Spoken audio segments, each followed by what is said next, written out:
J'en profite pour vous saluer. Bonsoir à toutes et à tous.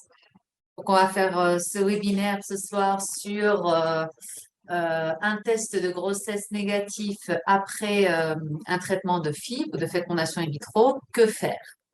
C'est vrai que c'est un thème assez vaste. On va essayer de voir un petit peu tout. C'est vrai que on a un temps un petit peu limité, mais voilà, c'est très très vaste comme thème. On va tout d'abord revenir sur tout ce qui est fécondation in vitro, les principales phases du traitement. Et ensuite, on reviendra sur les principales causes d'un test de grossesse négatif et surtout, qu'est-ce qu'il faut faire dans ces cas-là. Alors, pour les phases d'une FIV, il faut savoir qu'en général, ce sont trois grandes phases. La phase de stimulation ovarienne, la phase de la ponction folliculaire et enfin la phase du transfert embryonnaire. Alors, pour la phase de la stimulation ovarienne, pour celles qui ont déjà fait un traitement, je réexplique un petit peu, c'est environ une douzaine de jours durant lesquels la patiente va devoir faire des injections d'un traitement hormonal et il va falloir faire des contrôles échographiques réguliers toutes les 48 heures. Donc, durant ces 12 jours, la patiente doit absolument faire ses contrôles, non seulement échographiques, mais aussi des prises de sang pour voir un petit peu le taux d'hormones et pour que le médecin qui la suive puisse puisse ajuster surtout le traitement et la dose de ces médicaments hormonaux. Après ces 12 jours, en général, on programme la ponction folliculaire, c'est-à-dire l'extraction des ovules. Ça se fait par voie vaginale. C'est une intervention assez simple qui ne nécessite pas d'anesthésie générale. Elle se fait sous sédation, c'est-à-dire c'est comme une sorte de sommeil profond. Et ce jour-là, on extrait donc tous les ovules. On connaîtra le nombre exact d'ovules et surtout d'ovules matures que ce jour-là. Et seulement les ovules matures vont pouvoir être fécondés par les spermatozoïdes. Donc, on passe à la phase suivante qui est celle de la fécondation par ICSI en général, c'est-à-dire l'injection intracytoplasmique de spermatozoïdes. C'est-à-dire qu'on va choisir, les biologistes vont sélectionner minutieusement chaque spermatozoïde un à un en fonction de la meilleure qualité, bien entendu, et ils vont l'injecter dans chaque ovule. Dans chaque ovule, un spermatozoïde. Ensuite, on va laisser cet ovule fécondé dans un incubateur. Cet incubateur peut être plus ou moins performant en fonction de la qualité de la technologie qu'on a au sein du laboratoire. C'est vrai que l'embryoscope est le meilleur incubateur car il va simuler un petit peu toutes les conditions qui se trouvent dans un utérus. C'est comme une sorte d'utérus artificiel. Et c'est là que va se dérouler le développement embryonnaire. Donc, en général, on fait une culture jusqu'au stade de blastocyste à J5 qui va nous permettre de mieux évaluer la qualité embryonnaire, de voir de manière plus approfondie toutes les divisions cellulaires qui vont avoir lieu durant ces 5 jours. Et ensuite, bien entendu, le jour du transfert, qui se fait aussi par voie vaginale et sans besoin d'anesthésie, se fait en fonction de l'embryon de meilleure qualité. C'est-à-dire qu'on va d'abord transférer cet embryon qui va avoir la meilleure qualité. Et s'il y a des embryons surnuméraires, on va les congeler. Ça, c'est pour récapituler un petit peu le traitement de FIV. Si après ce traitement, on a un test de grossesse négatif, quelles sont les raisons les plus fréquentes? Alors, premièrement, on va parler de pathologie maternelle, c'est-à-dire que on va avoir une cause chez la patiente qui vont faire que l'implantation de l'embryon ne va pas se produire. Alors, on a bien entendu une cause qui est assez fréquente dernièrement, c'est l'endométriose. L'endométriose atteint environ 15% des femmes en âge de concevoir et cette maladie constitue l'une des causes principales d'infertilité aujourd'hui et elle est encore trop peu ou même trop mal, trop peu connue et même trop mal diagnostiquée. C'est-à-dire que on va avoir une incidence quand même sur la fertilité d'environ 30 à 50% des cas. Et malheureusement, cette endométriose parfois ne va être diagnostiquée que lors justement d'un traitement de fertilité ou d'une infertilité euh, sur une période assez longue. Alors, qu'est-ce que l'endométriose? C'est l'apparition de tissu endométrial en dehors de la cavité utérine, c'est-à-dire dans les trompes de Fallope, dans les ovaires, voire même encore en dehors de l'appareil reproducteur, dans l'intestin, dans la vessie. Parfois, cette endométriose peut atteindre un stade assez avancé. En général, on a plusieurs stades et qui peut aller du stade 1, c'est-à-dire l'endométriose va être minime, jusqu'au stade 4 où la maladie va être assez sévère et va atteindre les organes profonds, comme je l'ai dit, l'intestin ou la vessie. La symptomatologie est assez variable en fonction du stade, justement. Elle peut aller du stade totalement asymptomatique jusqu'à avoir des symptômes de type douleur intense des règles, voire même des douleurs durant les rapports sexuels, des règles très abondantes avec un sang noir. Donc voilà, c'est pour récapituler un petit peu aussi sur l'endométriose. Ensuite, on a aussi des problèmes de la coagulation, c'est ce qu'on appelle la thrombophilie, des troubles de la thrombophilie. Ce sont des altérations au niveau de la coagulation microscopique, c'est-à-dire de la vascularisation des capillaires sanguins, et non pas d'une coagulation au niveau systémique où on va voir lors d'une prise de sang normale ou une étude basale une coagulation normale. D'ailleurs, la plupart des patientes vont avoir une coagulation tout à fait normale, c'est-à-dire les paramètres d'une coagulation d'une prise de sang basique. Si on approfondit un petit peu la recherche de ces facteurs de coagulation, on peut avoir justement des troubles au niveau de la microcirculation et c'est celle qui nous importe vu que c'est celle qui est mise en jeu lors de l'échange entre l'utérus, l'endomètre et l'embryon. Donc, s'il y a une mauvaise alimentation sanguine de l'embryon ne peut pas se développer. Nous avons ensuite le syndrome d'ovaire polykystique. C'est un trouble hormonal qui affecte la jeune femme en âge de procréer, environ 20% d'incidence. Elle se caractérise par une multitude de follicules au développement inachevé, c'est-à-dire que ce sont on parle souvent de kystes, mais en principe, c'est des follicules qui ne vont pas se développer de manière suffisante pour arriver à sélectionner un follicule dominant et à ovuler. Donc, ça se solde par des anovulations récurrentes.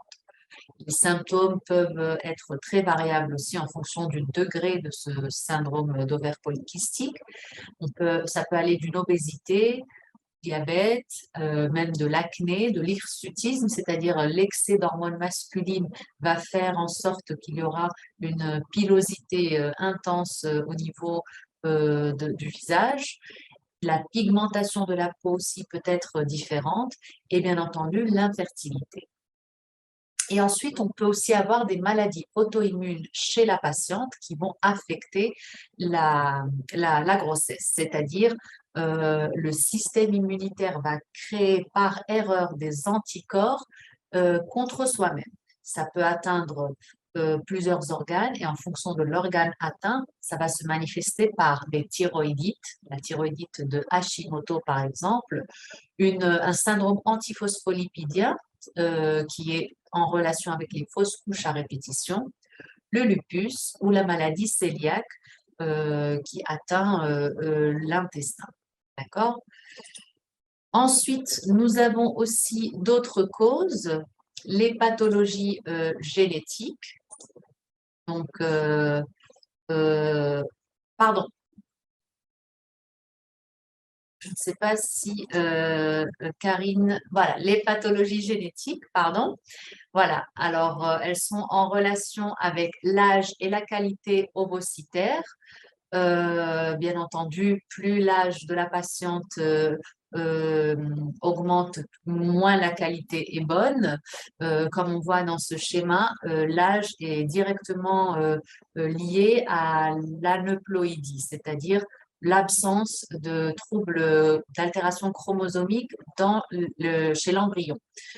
La qualité spermatique, évidemment, atteint aussi la qualité embryonnaire, vu que c'est l'union de l'ovule et le sperme. Ensuite, on a aussi des maladies génétiques qui vont avoir un impact sur le taux de grossesse. L'X fragile, qui est une maladie génétique liée au chromosome X. Les hommes sont toujours atteints vu qu'ils n'ont qu'un seul chromosome X, mais les femmes sont porteuses et ne développent pas cette maladie. Par contre, elles vont être affectées par une réserve ovarienne faible dès un plus jeune âge, c'est-à-dire qu'à partir de 30 ans, parfois, la femme va voir sa réserve ovarienne s'affaiblir. Le syndrome de Turner, par exemple, est une autre maladie génétique qui affecte le taux de grossesse. C'est une maladie qui est liée à une stérilité, vu que le chromosome X est absent ou incomplet. Et ensuite, il y a aussi d'autres troubles au niveau du karyotype qui vont atteindre l'embryon, vu que la division cellulaire ne va pas se produire de façon adéquate. On parle par exemple de translocation, d'inversion, de perte ou de gain de matériel génétique.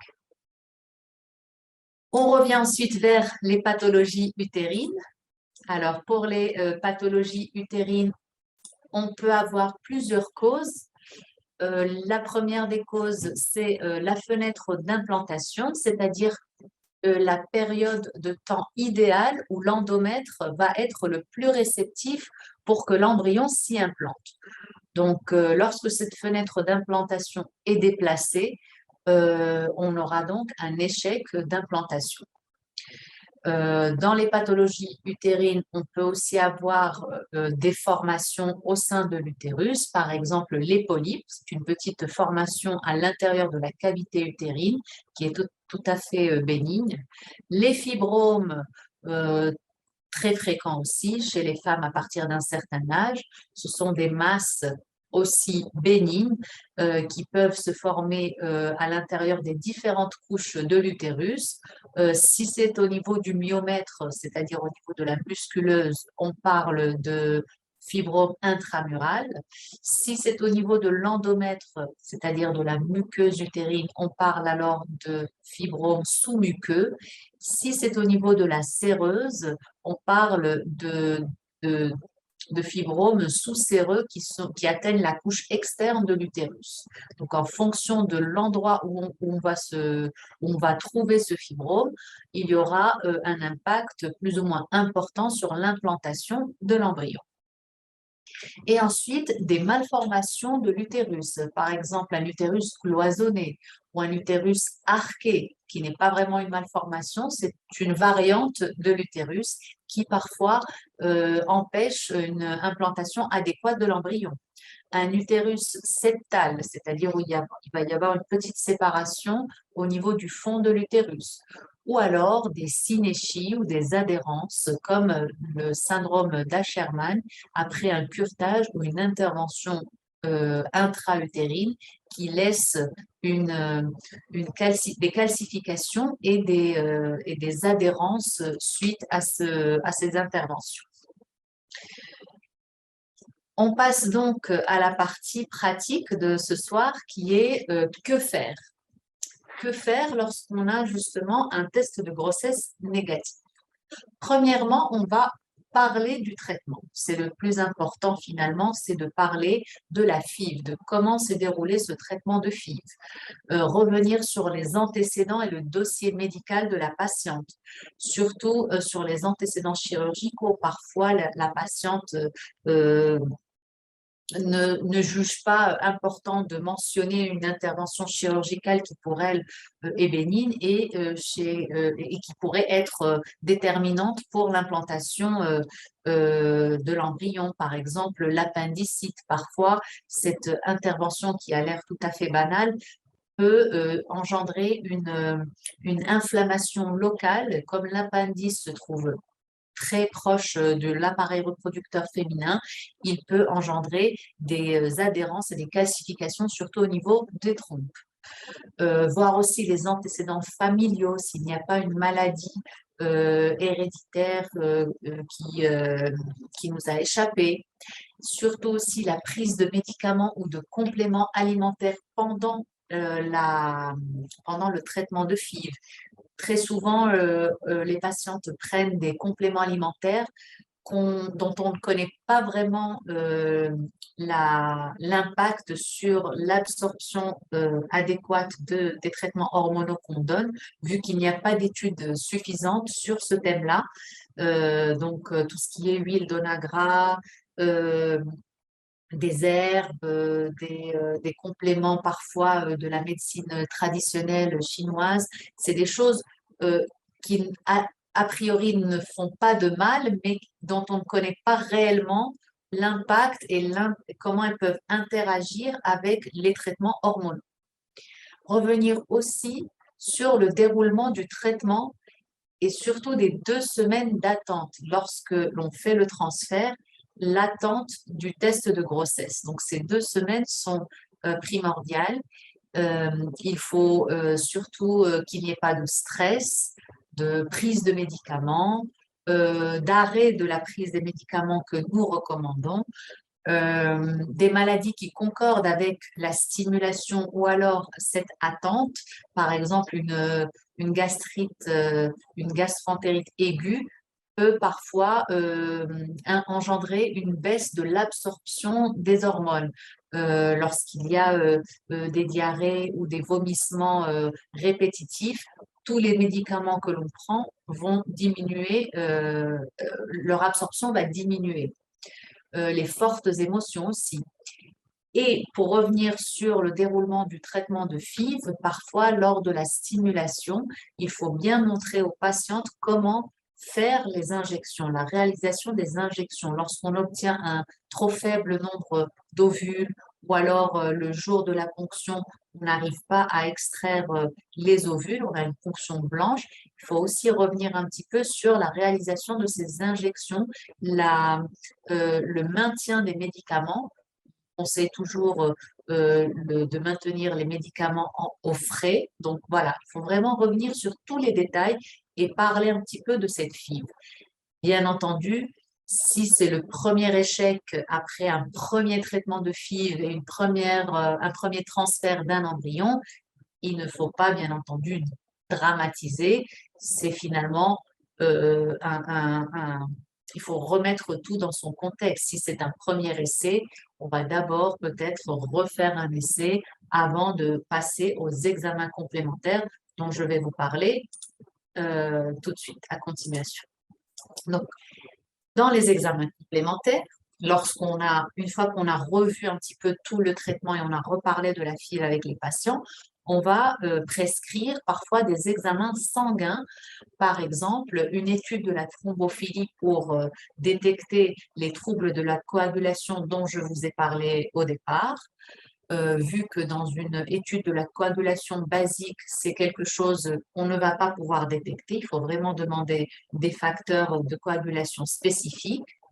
Un cariotype pour voir tous les chromosomes de la patiente et ou du couple pour éviter justement d'avoir ces problèmes de perte ou de gain de matériel génétique. Et une étude immunologique pour détecter toutes les maladies auto-immunes qui pourraient ne pas avoir été détectées au préalable. D'autres examens complémentaires peuvent bien entendu apporter des informations supplémentaires telles que la qualité spermatique. Une étude plus approfondie est parfois nécessaire. Un spermogramme peut être normal, mais si les biologistes voient que l'embryon ne se développe pas de façon adéquate et suspecte que ce soit que ça provienne d'une cause paternelle, c'est-à-dire d'une cause spermatique, on va alors demander des examens complémentaires, tels que la fragmentation des chaînes de l'ADN spermatique, le FISH ou hybridation in situ par fluorescence pour voir le pourcentage de spermatozoïdes avec un nombre de chromosomes altérés et aussi le pourcentage de spermatozoïdes avec un nombre de chromosomes normaux, et les microdélétions du chromosome Y, pour voir s'il y a une perte de matériel génétique au niveau du chromosome Y.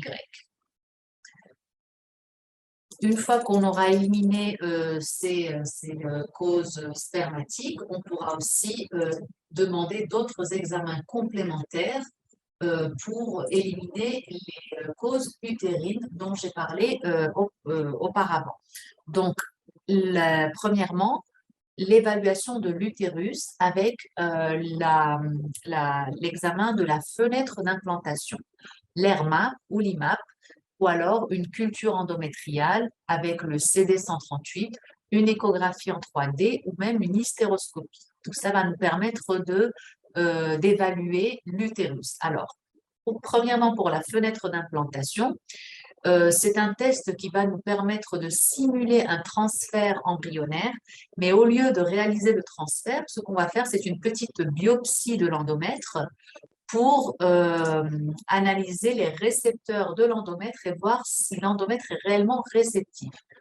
Le résultat va nous dire s'il est pré-réceptif, c'est-à-dire qu'on est en train de faire le transfert un peu trop tôt, ou alors réceptif, c'est-à-dire que la fenêtre d'implantation n'est pas déplacée, c'est bien au bon moment qu'on fait le transfert, ou alors post-réceptif, c'est-à-dire qu'on fait le transfert un peu trop tard. Donc, c'est en jouant avec la progestérone qu'on va arriver à déplacer cette fenêtre d'implantation.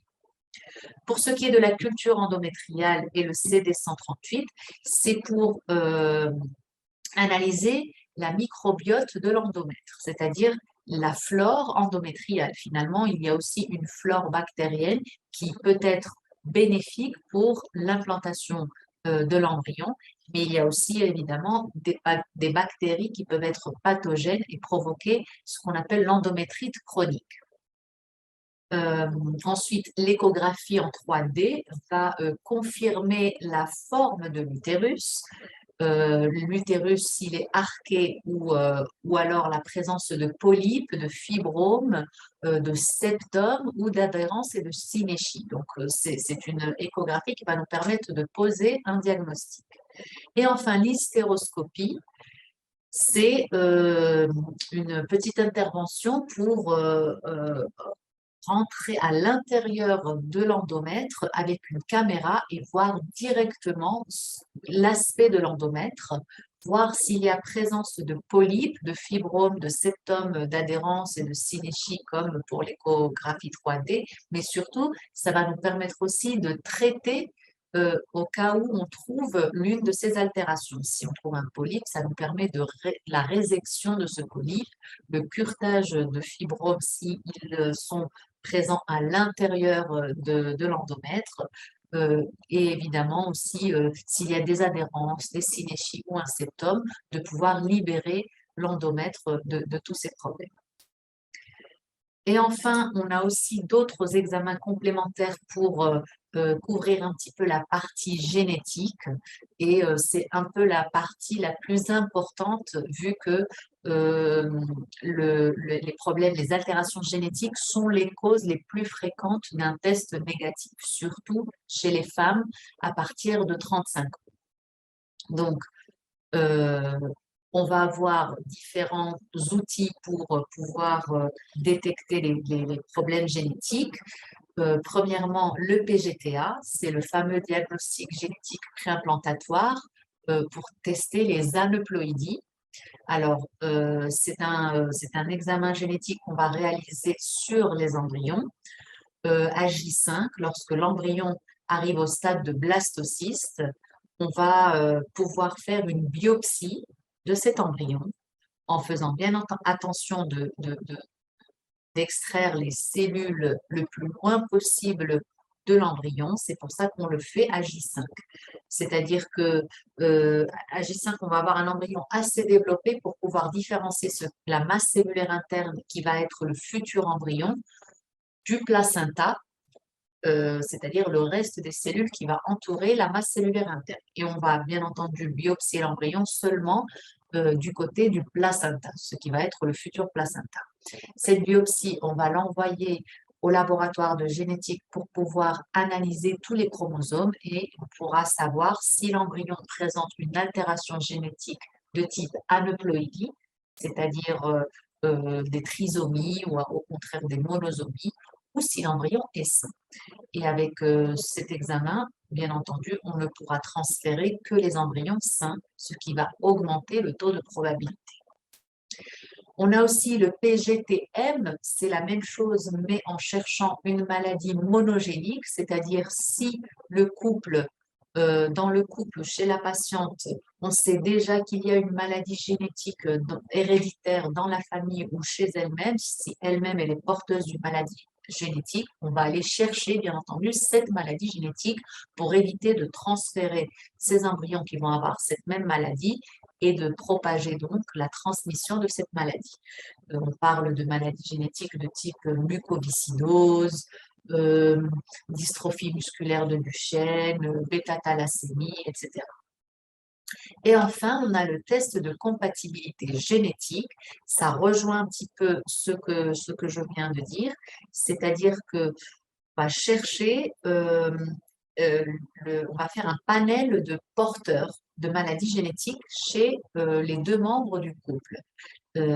Si on ignore si dans la famille ou si on est porteur de certaines maladies génétiques, ce test est indiqué pour éviter de coïncider avec le partenaire ou le donneur ou l'autre progéniteur d'être porteur de la même maladie génétique. Donc, on va faire, c'est un examen sanguin qu'on va faire chez la patiente et chez l'autre membre du couple, et on va ensuite comparer les deux résultats pour voir si les deux progéniteurs coïncident et sont porteurs de la même maladie génétique. Les mêmes dont je vous ai parlé auparavant, c'est-à-dire la mucoviscidose, les dystrophies musculaires, il y en a à peu près 200. D'accord? Dans le cas où la FIV a été réalisée avec un donneur de sperme ou une donneuse d'ovules, on va changer de donneur dans le cas où il y a justement une coïncidence et la patiente ou le patient a les mêmes gènes, est porteur de la même maladie génétique que le donneur ou la donneuse. Dans le cas où c'est un couple, bien entendu, on ne peut pas changer son partenaire. Ce qu'on va faire, c'est le PGTM pour éviter de transférer les embryons qui vont avoir cette maladie. Donc, voilà un petit peu tous les outils dont on dispose pour essayer de comprendre pourquoi ce test a été négatif. Le plus important, c'est d'en parler, d'avoir aussi recours à une aide psychologique si réellement il y a besoin.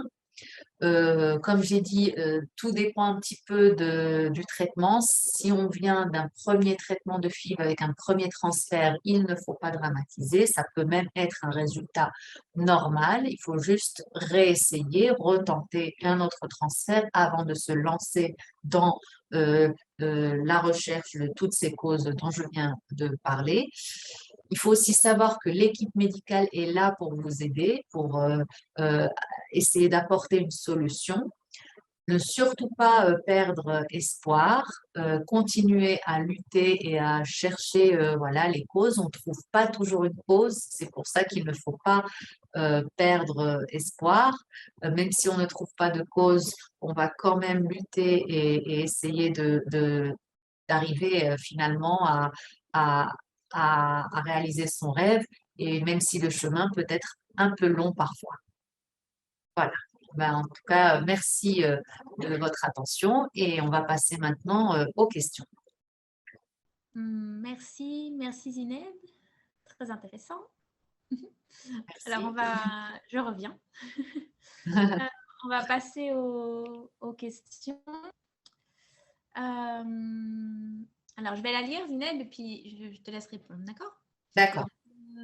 J'ai déjà fait une FIV, mais lors de la récolte des ovules, il n'y avait rien. Zéro ovule récolté. Quelles sont les causes? D'accord. Alors, j'en ai un petit peu parlé, mais c'est vrai que là, pour la patiente, il faut surtout voir un petit peu tout le contexte. L'âge est très important parce que avec l'âge, évidemment, comme ce qui se passe un petit peu au niveau du visage, hein, on commence à avoir des, euh, des rides, ça se passe aussi à l'intérieur du corps. Donc, les organes ne sont plus euh, aussi flexibles, l'élasticité se perd et l'une des causes les plus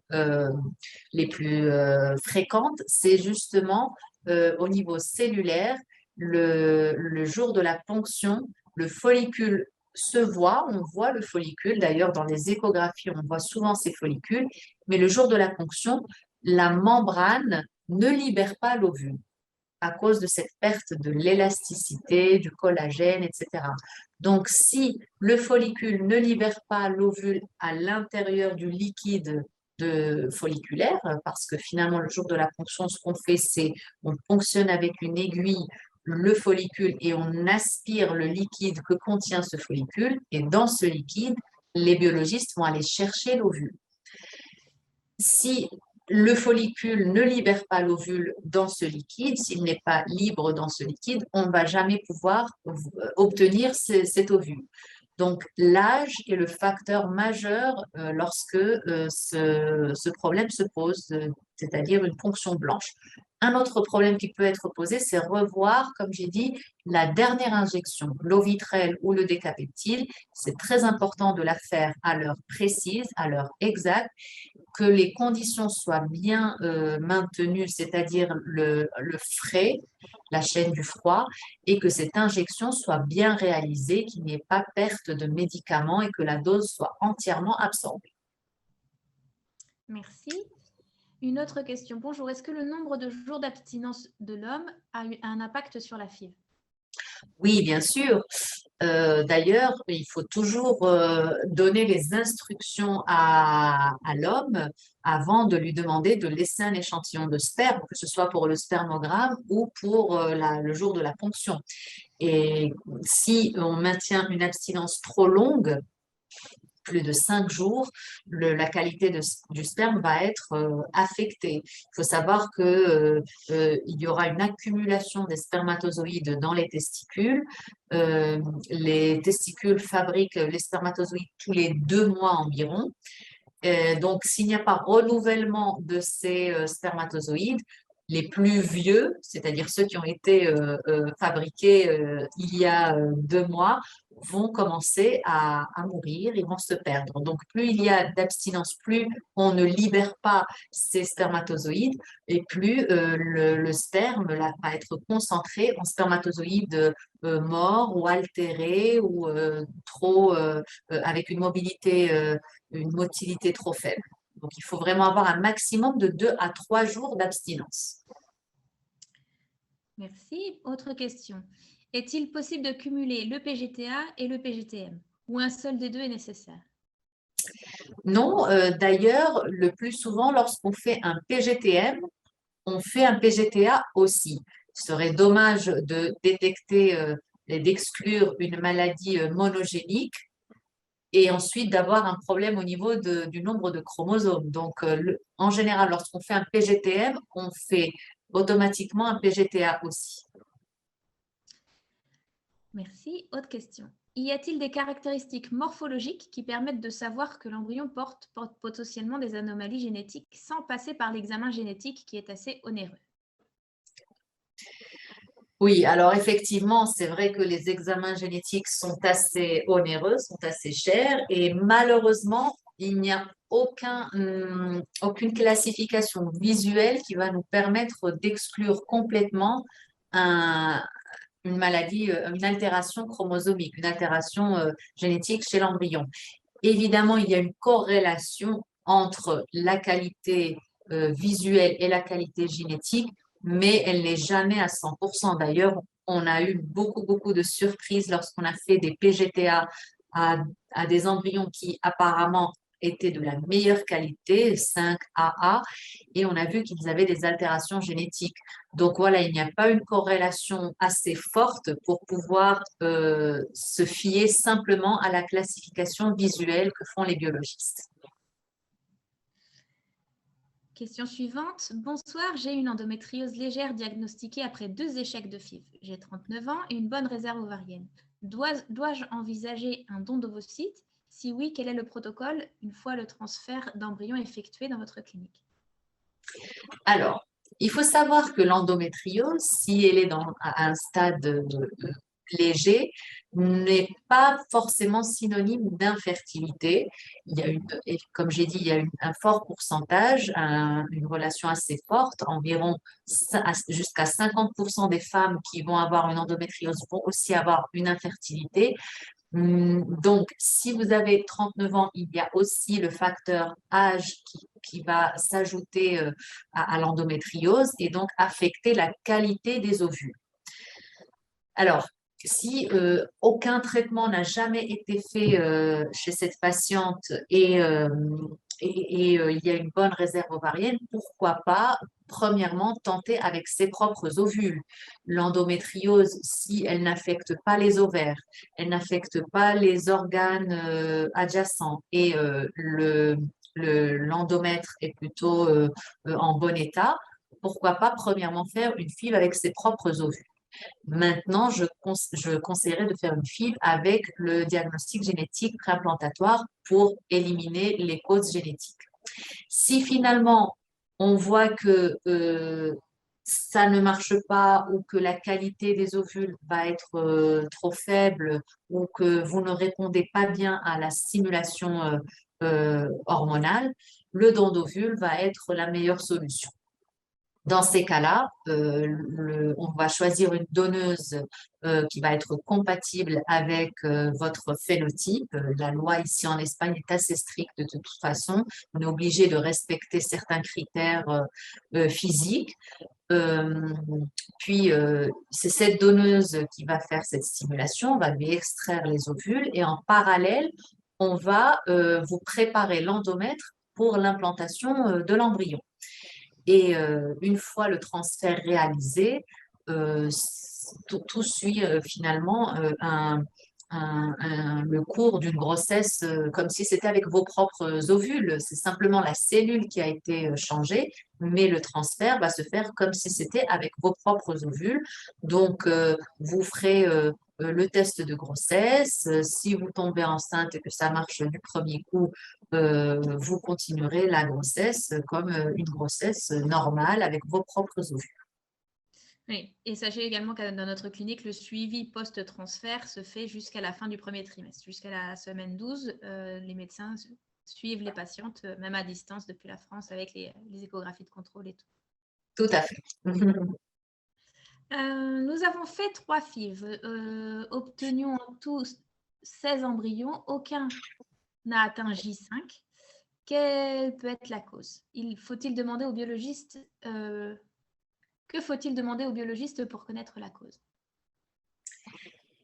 Oui, alors c'est vrai que 16 embryons, c'est quand même beaucoup d'embryons. Si le problème se pose entre J0 et J3, en général, les biologistes suspectent un problème de qualité ovocytaire, c'est-à-dire de l'ovule. Si le problème se pose à partir de J3 jusqu'à J5, en général, les biologistes pensent qu'il s'agit d'une cause spermatique.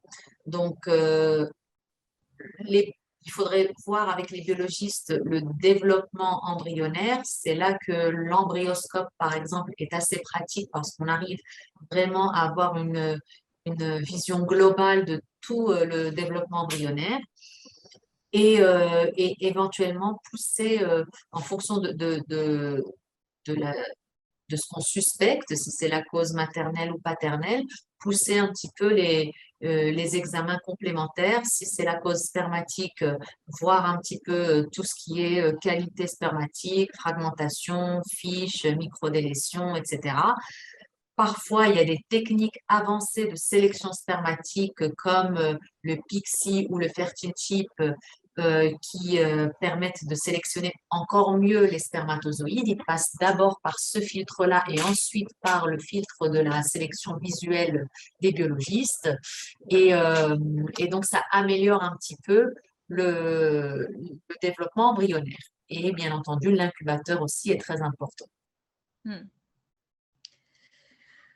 Bonsoir, j'ai 42 ans et on a déjà fait 6 transferts sans jamais d'accroche. J'ai eu de l'endométriose et de l'adénomiose. Je suis en suractivité immunitaire et j'ai une anomalie de la coagulation facteur 8. Mon ami est OATS, modéré, et a un taux d'homocystéine. Mon AMH est de 1,69. On a tous les détails. Le spermogramme est dans la norme. Oui. Que conseillez-vous de faire pour notre nouvelle FIV pour qu'il y ait enfin une accroche? D'accord. Alors, c'est vrai que c'est un cas assez compliqué.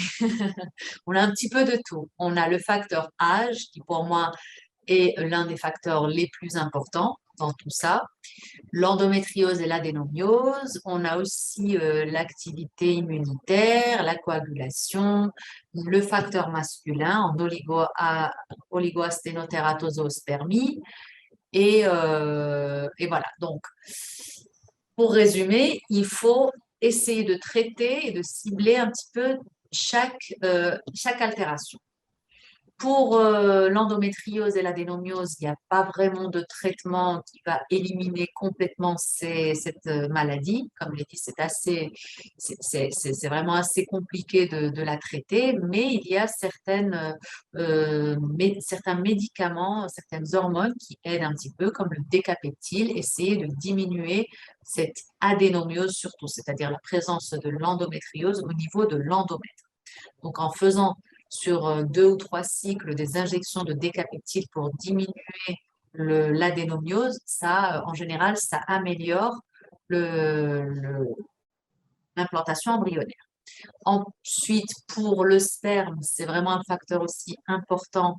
euh, Essayer des techniques de sélection spermatique, essayer de diminuer le stress, de prendre des vitamines pour améliorer la qualité du sperme. Pour l'activité immunitaire, le plus souvent, on donne des corticoïdes ou des traitements pour diminuer un petit peu cette activité, c'est-à-dire faire une immunosuppression. Pour la coagulation, en général, tout ça, il faut voir aussi avec un immunologue et un hématologue. Il faut bien entendu consulter les médecins appropriés.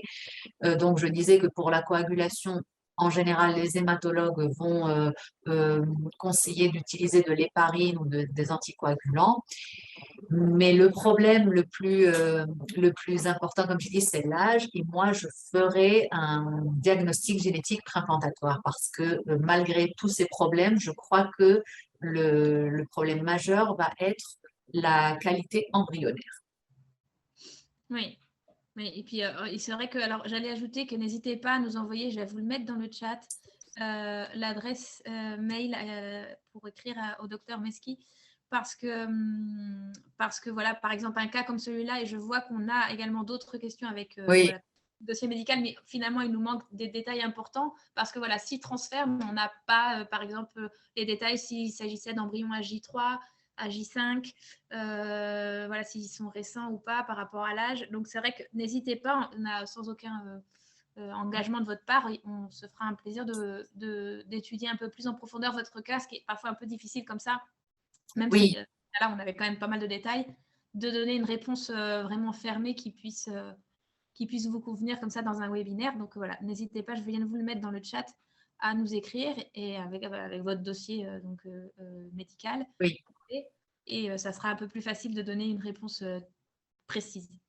Oui, c'est vrai effectivement, Karine, merci de le préciser, que On ne veut pas évidemment faire sur 20 minutes du cas par cas et de revoir un petit peu tout le cas clinique, surtout lorsqu'il s'agit d'un cas compliqué. Donc, bon, je donne un petit peu les grandes lignes, mais effectivement, le plus important, c'est vraiment de voir tout le cas, le dossier médical, pour essayer de bien cibler les failles.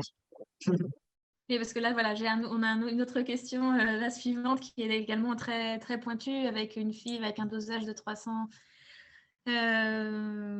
grammes, non, j'imagine, De 300 unités de gonal. voilà, de ménopure par jour, 4 ovules à la ponction, un transfert uniquement de 1 avec un test négatif. Voilà, là, voilà, c'est juste pour que les autres. Est-ce que tu souhaites y répondre, Zineb?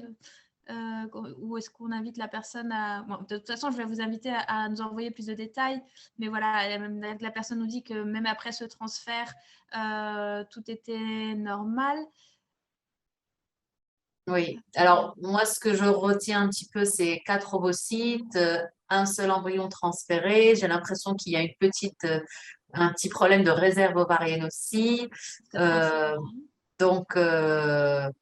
Euh, donc voilà, c'est vrai que c'est un cas qu'il faudra revoir un petit peu dans sa totalité, revoir tout le dossier médical pour pouvoir bien Ouais. traiter et vous donner une réponse. Et je Et vois parce que qu'il y a voilà, aussi un problème de kyste. prolactine. Ouais. Ouais. Donc vraiment, parce que voilà, je ne peux pas évidemment dire le nom de la personne en direct, mais je vous invite vraiment à nous écrire à l'adresse que je viens de vous mettre pour nous envoyer tous les détails, puisque là, c'est vrai qu'on ne peut pas, même avec d'autres gens qui, voilà, vous êtes nombreux ce soir, nous écouter répondre voilà, du cas par cas, c'est compliqué. Et même, vous pouvez demander à voir le docteur, même pour une consultation rapide d'un quart d'heure sur Skype. Vous pouvez Gratuite. gratuite, voilà, pardon, détail important, pour parler de votre cas concret avec elle. Il n'y a pas de souci. Une autre question, est-ce que c'est possible de faire un PGTM sur un embryon déjà vitrifié à J5?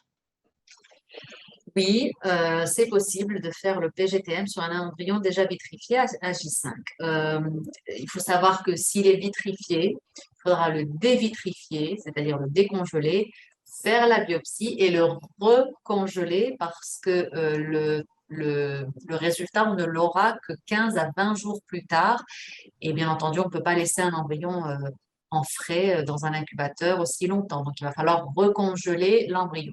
Si tout le processus de laboratoire de vitrification et dévitrification est fait de manière correcte, l'embryon ne souffre absolument pas et devrait survivre à toutes ces manipulations. Effectivement, c'est possible. La question suivante est un autre cas particulier, mais celle-là, je pense qu'on peut quand même y répondre assez facilement vu ce qui est marqué. Là, cette personne a fait 3 FIV depuis le mois de septembre 2021, une ponction blanche, puis pas de 2 ovocytes ponctionnés, mais pas de fécondation car de trop mauvaise qualité, puis 2 autres ovocytes ponctionnés, un transfert, mais pas de nidation. Autant de FIV en 6 mois, enfin, réponds-toi, mais oui, non, c'est normal, Oui, il n'y a oui, pas oui, de oui. souci. Un taux d'AMH à 0,32, voilà, qu'est-ce que tu conseilles après voilà, tout ça de faire? Oui, alors c'est vrai que le taux d'AMH est assez faible. Après, je ne vois pas l'âge de la patiente. Il faut voir s'il est euh, en adéquation avec l'âge ou pas, s'il correspond à l'âge. En général, seulement 2 follicules, une mauvaise réponse à la stimulation. Euh, voilà, c'est vrai que c'est un petit peu compliqué, surtout après 3 FIV. Maintenant, comme on l'a dit avant, il faut vraiment que j'ai tout le dossier pour pouvoir donner une réponse. Que faire si la patiente doit voilà, je vois qu'elle a 39 ans, que la patiente vient d'écrire et qu'elle a 39 ans. Donc, c'est vrai qu'on s'approche un petit peu de la quarantaine, que le plus souvent, le traitement va avoir un petit peu les mêmes résultats à partir de cet âge-là. À chaque fois, 2 ovules, pas de pas de bonne réponse à la stimulation. Voilà, il faut vraiment voir un petit peu ce que la patiente aussi désire. Normalement, après des traitements comme ça, on passe souvent au don d'ovules. Oui, faut, à un moment donné, faut... Ouais. Faire appel à un don d'ovocytes me donne vraiment le sentiment de ne pas être la vraie maman, mais la fausse maman. Comment sommes-nous accompagnés psychologiquement? Alors, oui, bien entendu, le médecin accompagne durant le traitement la patiente. Maintenant, il y a aussi nous avons aussi un service de psychologie et des psychologues qui peuvent aider la patiente. Maintenant, à distance, parfois, les patientes préfèrent aller chez un psychologue et consulter d'elles-mêmes un psychologue. C'est un blocage finalement psychologique parce que je pense que avoir un enfant, ça va au-delà d'une seule cellule qui est l'ovule. C'est tout ce qui est l'éducation, l'amour, la grossesse que vous allez avoir qui va réellement être la même qu'une grossesse naturelle ou une grossesse avec vos propres ovules. Donc voilà, c'est vraiment dépasser un petit peu ce cap, ce blocage que vous avez. Et, euh, et ça, c'est un petit peu le travail du psychologue. Et moi, si je pouvais rajouter quelque chose en tant qu'assistante aux patients, de suivi de patients, c'est vrai que j'ai toujours eu ce doute de la part des patients, vous n'êtes vraiment pas la seule. Maintenant, je ne les jamais retrouvées une fois qu'elles ont été enceintes ou une fois qu'elles ont été mamans. Ce doute a complètement disparu, disparaît vraiment complètement toujours. Et je vous invite également sur, alors si, parce que comme ce webinaire, demain, il sera publié sur notre chaîne YouTube. Vous y avez d'autres webinaires et on a traité ce sujet plus d'une fois. Notamment, on a parlé également de l'épigénétique, que je vous invite vraiment à voir ce webinaire qui aide énormément les mamans dans votre cas, parce que l'épigénétique, c'est un petit peu l'influence qu'ont les mamans sur le bébé qu'elle porte durant la grossesse et même après. Et vous allez voir, je pense que ça ne peut que vous aider à surmonter ce qu'on appelle ce deuil génétique qu'ont à avoir à passer toutes les patientes qui ont recours aux dons d'ovocytes comme vous. Mais vraiment, vous n'êtes pas la seule. Il y a également énormément de forums. Les patientes aiment se parler entre elles de ces sujets-là. Ça peut également vous aider. Alors, suivi au centre de fertilité de Luxembourg, ma gynéco ne me parle que de J2, voire de J3. Est-ce que c'est moins de chances que les J5 ou les J6? Alors, simplement, à J2 ou à J3, on a beaucoup moins d'informations sur les embryons. Et le plus souvent, les embryons qui n'arrivent pas jusqu'à J5 en culture ne vont pas arriver non plus à s'implanter à J5. Ils vont s'arrêter à l'intérieur de l'utérus. Donc, lorsqu'on fait un transfert à J5 ou à J6, déjà, on fait ce tri-là par rapport aux embryons. Les embryons qui n'auraient aucun potentiel de survie, on ne va pas faire des transferts pour avoir ensuite plusieurs échecs et des tests de grossesse négatifs à la chaîne. Donc voilà. Et forcément, on va augmenter les chances en transférant des embryons dont on sait qu'à J5, ils sont encore viables et ont une meilleure qualité. Merci.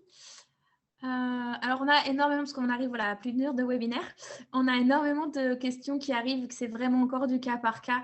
Donc, je vais m'excuser, mais je vais faire le tri et vous inviter vraiment à nous envoyer votre cas avec vos résultats. N'hésitez pas à faire les photos de vos résultats, parce que c'est vrai que le docteur a besoin de voir les résultats pour pouvoir les interpréter comme il faut. Je vais juste repasser voir si on a une question un peu plus générale. En ce qui concerne nos taux de grossesse et après combien de transferts, je vous invite également à voir sur notre site internet, on a tous nos taux de réussite certifiés et avec cette information. Je vois une question intéressante par rapport au dosage de Oui. stimulation. Si tu veux la lire. Le dosage de stimulation a-t-il un impact sur le résultat de la FIV? Par exemple, avec une adénomiose, y a-t-il un dosage à ne pas dépasser ou des traitements à ne pas dépasser? Alors, le dosage, effectivement, est très important parce que ça va déterminer dès le départ le nombre d'ovules qu'on va avoir. Donc, c'est difficile lorsque c'est une première FIV de tomber sur la combinaison parfaite, c'est-à-dire le dosage parfait, les médicaments auxquels la patiente va être la plus réceptive. Voilà, donc c'est compliqué de tomber pile sur le bon traitement dès le départ et parfois on arrive à avoir de meilleurs résultats lorsqu'on fait un deuxième traitement de FIV. Donc lors du premier traitement, on fait un petit peu on teste un petit peu la patiente, mais en essayant bien évidemment avec la littérature, avec les examens qu'on lui demande, avec l'expérience du médecin, de trouver cette combinaison parfaite dès le départ. Mais si on donne un dosage trop faible, parfois la réponse n'est pas assez suffisante et on se retrouve avec très peu de follicules. Si au contraire, parfois le dosage est trop fort, on se retrouve avec un syndrome d'hyperstimulation ovarienne et avec une possible euh, annulation du transfert. Parfois même chez les patientes plus âgées, un dosage trop fort va bloquer les récepteurs des follicules aux hormones et ne vont pas se développer de façon adéquate. Lorsqu'il y a en plus une adénomiose, en principe, ça n'affecte pas la stimulation vu que l'endométriose se trouve au niveau de l'endomètre. L'adénomiose, c'est qu'elle est au niveau de l'endomètre. Lorsque par contre l'endométriose se trouve au niveau des ovaires, c'est ce qu'on appelle des endométriomes, c'est-à-dire qu'elle va former des kystes au niveau des ovaires. Là, par contre, il y a un impact sur les résultats de la FIV parce que ces kystes vont occuper de l'espace simplement et vont empêcher les follicules, le reste des follicules de se développer. À ce moment-là, il faut peut-être considérer le traitement avec le décapeptyle dont je parlais auparavant. Il y a même des pilules maintenant qui sont ciblées sur l'endométriose et donc qui vont réduire la taille de ces kystes, réduire aussi au niveau de l'adénomiose, au niveau de l'endomètre, pardon. Et donc la réponse à la stimulation va être meilleure. Mais effectivement, le dosage est important. Merci. Voilà, je pense qu'on a répondu à toutes les questions un peu généralistes. Le reste, comme je disais, que ce soit sur le chat ou dans le panel des questions-réponses, c'est vraiment du cas par cas. J'espère que vous l'avez tous vu en haut. Normalement, voilà, sur le chat, je vous ai mis donc l'adresse où nous écrire avec et où nous envoyer tous vos résultats et votre cas par cas. Merci beaucoup Zineb pour le temps dédié à ce webinaire ce soir avec nous. Merci également à vous toutes et à tous d'avoir été présents. Vous étiez nombreux ce soir. C'était très intéressant. Et voilà, donc on retrouvera ce webinaire dès demain sur notre chaîne YouTube pour celles et ceux qui n'ont pas pu être avec nous ce soir. Et puis pour vous, si vous voulez le revoir et revoir toute la présentation de Zineb. Et je vous dis à très bientôt et n'hésitez pas à nous contacter. Et j'espère qu'on va pouvoir vous aider. Bonne soirée, docteur. Bonne soirée, Karine. Au revoir. Au revoir.